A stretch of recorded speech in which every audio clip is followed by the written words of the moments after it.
Good morning students. आज के lecture में बात करेंगे parallel and distributed programming paradigm computing की। ठीक है कि अगर मैं पैरेलल प्रोग्रामिंग करना पैरेलल जो कंप्यूटेशन पैराडाइम कौन से डिस्ट्रीब्यूटेड प्रोग्रामिंग पैराडाइम कंप्यूटेशन की अगर बात कर रहे हैं तो उन दोनों में डिफरेंस क्या है। ठीक है, तो डिफरेंस बेसिकली पैरेलल अगर मैं करना चाह रहा हूँ, इससे पहले जैसे क्लाउड कंप्यूटिंग से पहले बहुत सारी पैरेलल कंप्यूटेशन एल्गोरिदम थी। उसके बाद लेटर ऑन अपन स्विच करते गए धीरे धीरे। ठीक है, इससे जैसे डिस्ट्रीब्यूटेड कंप्यूटेशन प्रोसेस हुआ करते थे या डिस्ट्रीब्यूटेड कंप्यूटिंग टेक्नोलॉजीज़ हुआ करती थी। देन अपन के पास क्या आया, क्लाउड कंप्यूटिंग। ठीक है, तो पैरेलल कंप्यूटिंग बेसिकली यहाँ पे देखते हैं कि क्या होता है। In parallel computing multiple processor perform multiple task. ठीक है, पैरेलल कंप्यूटिंग में basically parallel computing multiple processors अपन के पास रहते हैं, परफॉर्म मल्टीपल टास्क, यानी कि बहुत सारे टास्क एक साथ परफॉर्म कराए जाते हैं, असाइन टू देम साइमल्टेनियसली। मतलब जैसे ऑपरेटिंग सिस्टम में अपन बात करते हैं, ऑपरेटिंग सिस्टम में किस तरीके से मेरे पास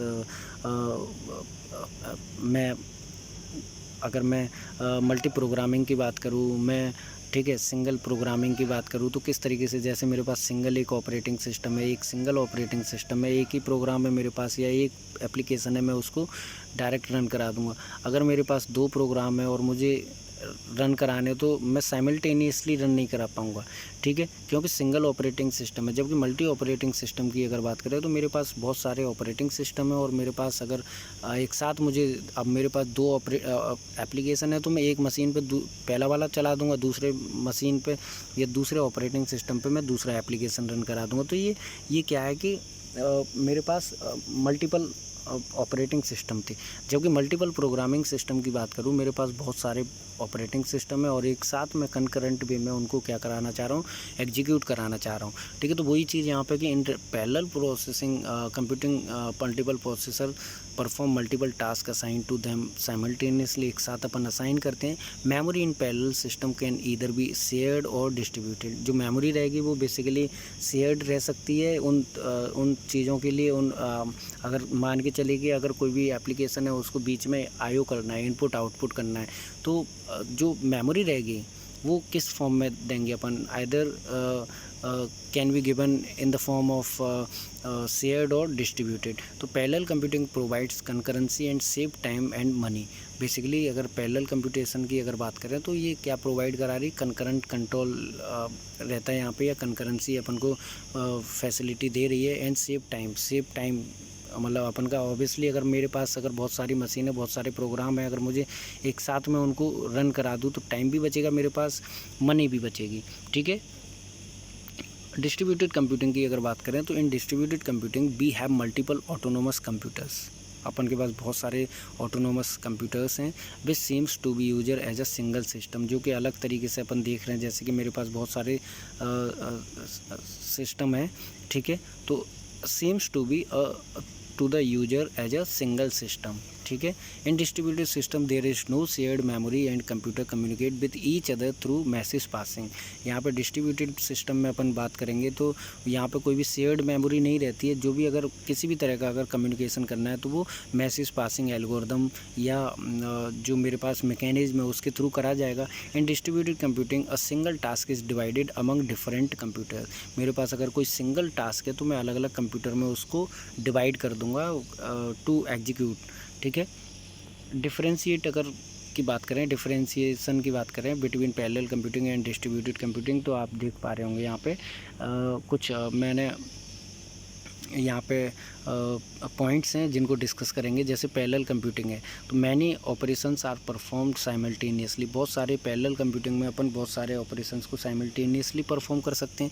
जबकि डिस्ट्रीब्यूटेड कंप्यूटिंग में system components are located at different locations. ठीक है, उसके बाद है दूसरा जो पॉइंट है, सिंगल कंप्यूटर इज़ रिक्वायर्ड। एक ही कंप्यूटर है मेरे पास और यहाँ पे बहुत सारे ऑपरेटिंग सिस्टम में इंस्टॉल कर सकता हूँ। देन मैं बहुत सारे जो एप्लीकेशन है उनको रन कर सकता हूँ। यहाँ पे जबकि यूजेज मल्टीपल कंप्यूटर, बहुत सारे कंप्यूटर चाहिए।